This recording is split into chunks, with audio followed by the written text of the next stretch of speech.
আজকের ক্লাসে আমরা HTML শুরু করছি।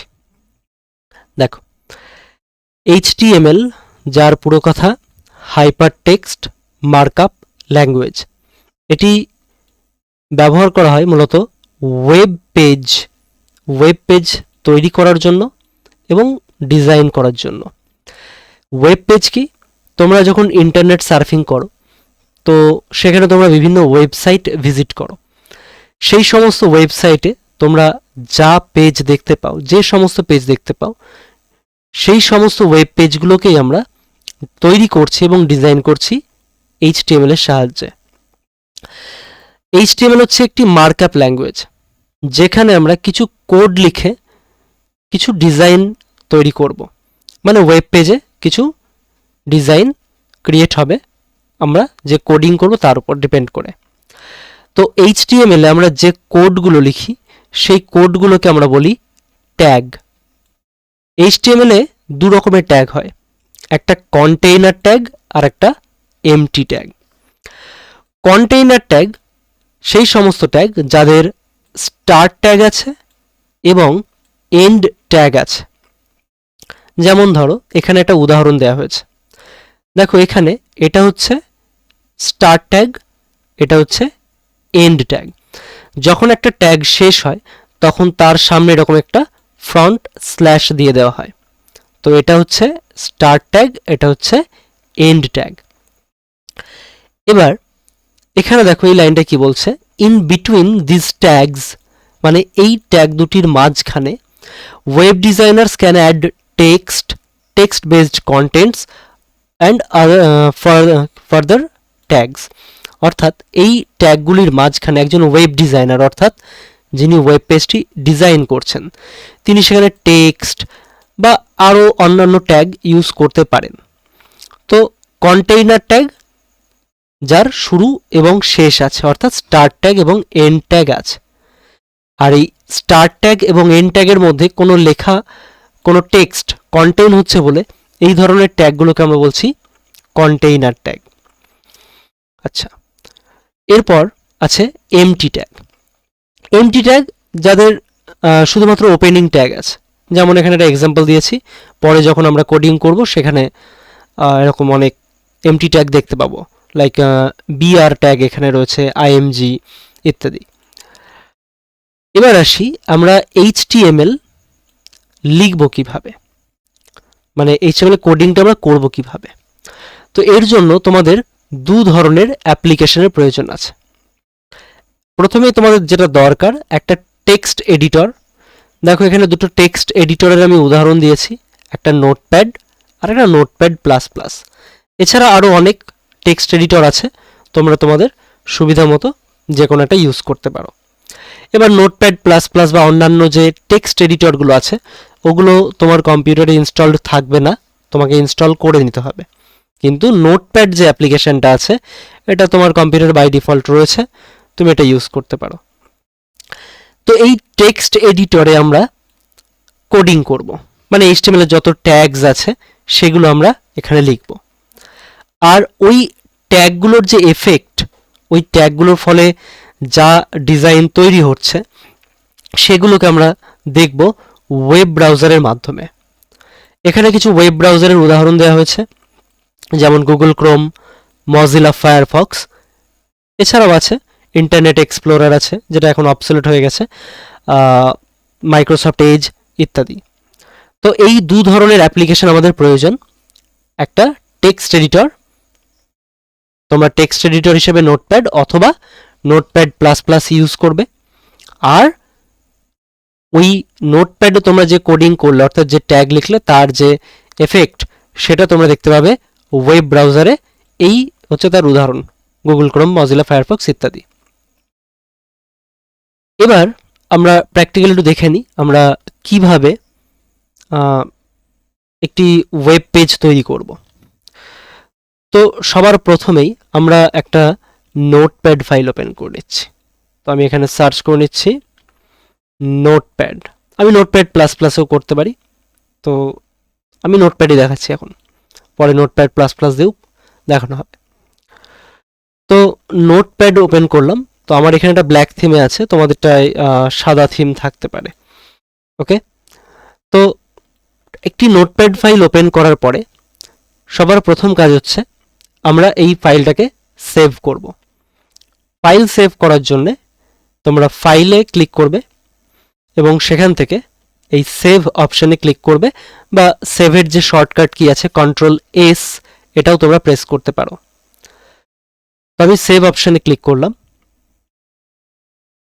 সেভ অ্যাজ এর একটা উইন্ডো আসলো। এখানে যেটা খুব জরুরি, তোমার ফাইল কোথায় সেভ হচ্ছে সেটা খেয়াল রাখা। তো আমি আমার ফাইলটা সেভ করছি কম্পিউটারের ডেস্কটপ লোকেশানে। তোমরা তোমাদের সুবিধা মতো জায়গায় সেভ করবে। এই জায়গাটা খুব ইম্পর্টেন্ট, ভালো করে খেয়াল করবে। লোকেশন চুজ করার পরে তোমাকে এখানে ফাইলের নাম লিখতে হবে। যে কোনো নাম তুমি লিখতে পারো। আমি ধরো আমার ফাইলের নাম দিলাম হচ্ছে ফার্স্ট ওয়েব পেজ। ফাইলের নাম লেখার পরে নামের সাথে তোমাকে .html এই এক্সটেনশনটা ইউজ করতে হবে। তোমরা .htm এটাও ব্যবহার করতে পারো। এরপর সেভ বাটনে ক্লিক করবে। তো এই নোটপ্যাড ফাইলটা হচ্ছে তোমার এখন টেক্সট এডিটর, এখানে তুমি কোডিংটা করবে। আর এটাকে .html দিয়ে সেভ করার ফলে ডেস্কটপে একটা ওয়েব পেজ তৈরি হচ্ছে, আমরা সেটাও দেখে নিই। তো নোটপ্যাডটাকে মিনিমাইজ করছি। দেখো ডেস্কটপে একটা ওয়েব পেজ তৈরি হয়েছে। আমার এখানে গুগল ক্রোম এটা দিয়ে ওপেন হচ্ছে তাই। তো ফার্স্ট ওয়েব পেজ, এই আইকনটা আমি ডাবল ক্লিক করলাম, তো আমার সামনে ওয়েব পেজে আসলো। এই মুহূর্তে ওয়েব পেজে কিচ্ছু দেখা যাচ্ছে না, কারণ আমি এই নোটপ্যাড ফাইলে এখনো কিছু লিখিনি। তো এখানে আমরা কোডিং করব অবশ্যই। তো প্রথমে HTML প্রোগ্রাম আমরা HTML ট্যাগ দিয়ে আরম্ভ করছি।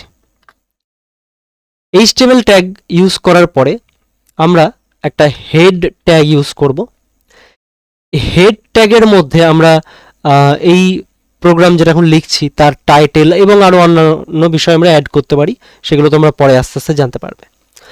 তো আমি এই যে ওয়েব পেজটা এই মুহূর্তে বানাচ্ছি এর নাম দেব, বা এর যে টাইটেল, এর একটা টাইটেল ক্রিয়েট করব। ওয়েব পেজের একটা টাইটেল থাকবে। তো ওয়েব পেজের টাইটেল লেখার জন্য আমাদেরকে টাইটেল ট্যাগ ইউজ করতে হবে। টাইটেল ট্যাগের মধ্যে আমি একটা মেসেজ লিখে দিলাম, this is my first web page. Title tag আমি এখানে এন্ড করলাম এবং আমি হেড ট্যাগটাকেও এন্ড করলাম। আচ্ছা, যখন একটা ট্যাগ এন্ড হয়, একটু আগেই বলেছি আমি, সামনে ফ্রন্ট স্ল্যাশ ইউজ করবে। এবার এই যে কাজটুকু আমি করলাম, এটাকে সেভ করব। তো ফাইলে ক্লিক করে আমি সেভ অপশানে ক্লিক করলাম, বা Ctrl+S করবে তোমরা। এখানে কাজটা সেভ করার পরে তোমাকে ওয়েব পেজে চলে আসতে হবে এবং এই ওয়েব পেজটাকে এবার তোমাকে রিফ্রেশ করতে হবে। ওয়েব পেজ রিফ্রেশ করার জন্য এখানে দেখো রিফ্রেশের বাটন দিয়েছে, যেমন দিয়েছে রিলোড দিস পেজ, বা তোমরা কিবোর্ড থেকে F5 এটা প্রেস করতে পারো। দেখো আমি যেই F5 প্রেস করলাম, এই উপরে এই ট্যাবটা খেয়াল করো, এখানে আমার ওয়েব পেজের টাইটেল শো করছে, this is my first web page. এটা আসলো কেন? কারণ এখানে আমি টাইটেল ট্যাগ ইউজ করেছি তাই। আচ্ছা, এখানে একটু ভুল হয়েছে, এখানে আমাকে হেড ট্যাগ শেষ করতে হবে। এবার কিছু বেসিক ট্যাগ আমি লিখছি, খেয়াল করো। আমি এখানে ধরো লিখলাম ইন্ডিয়া, এটাকে সেভ করলাম, ওয়েব পেজে গিয়ে আমি রিফ্রেশ করলাম। তো আমি দেখতে পাচ্ছি ওয়েব পেজে ইন্ডিয়া লেখাটা এসেছে। আমি একটু জুম করে দেখাই তোমাদের, ইন্ডিয়া লেখাটা এসেছে। এবার তুমি হয়তো চাইছো যে ওয়েব পেজে এই ইন্ডিয়া লেখাটা একটু বোল্ড করে দেখাতে, তো তুমি এই ডিরেক্ট ওয়েব পেজ থেকে চেঞ্জ করতে পারবে না। এটা করতে হলে তোমাকে আবার টেক্সট এডিটরে আসতে হবে, অর্থাৎ নোটপ্যাডে, এবং কোনো একটা ট্যাগ ইউজ করতে হবে যে ট্যাগের সাহায্যে এই লেখাটা বোল্ড হবে। তো কোনো টেক্সটকে বোল্ড করার জন্য আমরা বোল্ড ট্যাগ ইউজ করতে পারি। বোল্ড হচ্ছে একটি কন্টেইনার ট্যাগ, অর্থাৎ যার শুরু এবং শেষ থাকবে। তো ইন্ডিয়া লেখার আগে আমি অ্যাঙ্গেল ব্র্যাকেটে বি লিখলাম, এটাই হচ্ছে বোল্ড ট্যাগ। এটা শুরু হলো এবং ইন্ডিয়া লেখার পরে এটা এন্ড করে দেবো। আচ্ছা, যদি এটা আমরা এন্ড না করি তাহলে কি হবে? এর পরবর্তীতে আমরা যা লিখব সেই লেখাগুলো বোল্ড হয়ে যাবে। এখানে বোল্ড এন্ড করার অর্থ এরপরে আর বোল্ড ট্যাগের এফেক্ট অন্য টেক্সটের উপরে অ্যাপ্লাই হবে না। যদি আবার অ্যাপ্লাই করতে হয় তাহলে তোমাকে নতুন করে বোল্ড ট্যাগ লিখতে হবে। তো দেখো, এখন আমি ইন্ডিয়া লেখাটাকে বোল্ড ট্যাগের মধ্যে নিয়ে এসেছি। এবার এটাকে সেভ করব আর ওয়েব পেজে গিয়ে আমি রিফ্রেশ করব। দেখো, লেখাটা আগে থেকে একটু মোটা হয়ে গেল, বোল্ড হয়ে গেল। একইভাবে আমরা আরো একটি ট্যাগ দেখব, ইটালিক। ইটালিক ট্যাগের কাজ হচ্ছে কোনো লেখা ইটালিক ট্যাগের মধ্যে লিখলে সেটা বেঁকে থাকবে। এটাকেও সেভ করো এবং ওয়েব পেজে গিয়ে রিফ্রেশ করে দেখো, সেকেন্ড যে ইন্ডিয়া লেখা এসেছে এটা কিন্তু এখানে একটু ইটালিক ফর্মে আছে, মানে বেঁকে আছে। এটা বোল্ড, এটা ইটালিক। একইভাবে বাকি ট্যাগগুলো আমি পরপর লিখছি, খেয়াল করো। এটা হচ্ছে আন্ডারলাইন ট্যাগ, অর্থাৎ লেখাটা আন্ডারলাইন হবে। ফাইলটা সেভ করব এবং ওয়েব পেজে গিয়ে রিফ্রেশ করব। Bold, italic, underline. বাকি ট্যাগগুলো আমি একবারে লিখে একবার রিফ্রেশ করে দেখাচ্ছি। যেমন আরেকটি ট্যাগ হচ্ছে স্ট্রাইক থ্রু। এই যে এস ফর হচ্ছে স্ট্রাইক থ্রু। এটাই কি হয়? একটা লেখা মাঝখান থেকে কেটে যায়। হয়তো আমি লিখলাম করোনা, স্ট্রাইক থ্রু এন্ড করলাম। ফাইলটা সেভ করছি, ফাইলে গিয়ে সেভ এবং ওয়েব পেজে এসে রিফ্রেশ। তাহলে 4টে ট্যাগ আমরা দেখলাম, কিন্তু একটা বিষয় খেয়াল করো, এরা সবাই কন্টেইনার ট্যাগ, ভালো কথা। কিন্তু আমি তো এখানে সবাইকে পরপর লাইন লিখেছি, কিন্তু ওয়েব পেজে এরা কিন্তু পরপর আসেনি। তো এখানে লাইনগুলোকে ব্রেক করার জন্য আমাকে একটা ট্যাগ ইউজ করতে হবে। তো আমি প্রত্যেকটা লাইনের শেষে একটা করে ব্রেক ট্যাগ ইউজ করলাম। এই ব্রেক হচ্ছে একটা এমটি ট্যাগ, অর্থাৎ এর শুধু ওপেনিং আছে, এর কোনো ক্লোজিং ট্যাগ নেই। তো আমি প্রথমে দেখো যে ইন্ডিয়া লেখাটা বোল্ড হয়েছে তার শেষে ব্রেক ট্যাগ ইউজ করেছি, অর্থাৎ আমি যখন রিফ্রেশ করব দেখব এই যে ইন্ডিয়া লেখা তার পরের লেখাগুলো এই লাইনে থাকবে না, ব্রেক হওয়ার জন্য তারা পরের লাইনে চলে আসবে। একইভাবে আমি প্রত্যেকটি লাইনের শেষে একটা করে ব্রেক ট্যাগ অ্যাপ্লাই করে দেবো। এরপরে আমি আর কোনো ব্রেক ট্যাগ দিচ্ছি না, কারণ এরপরে আর অন্য কোনো লেখা নেই। একবার আমি সেভ করি, সেভ আর ওয়েব পেজ এসে রিফ্রেশ, দেখো পরপর চলে আসছে। এবার আমরা প্রথমে যে HTML ট্যাগটা শুরু করেছিলাম সেটা এখানে এন্ড করলাম, ফাইল সেভ। তো আমার কাজ আগে হয়েছিল।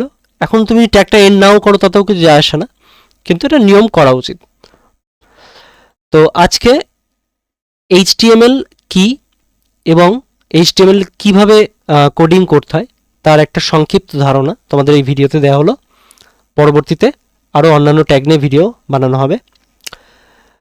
ভিডিওটি দেখার জন্য ধন্যবাদ।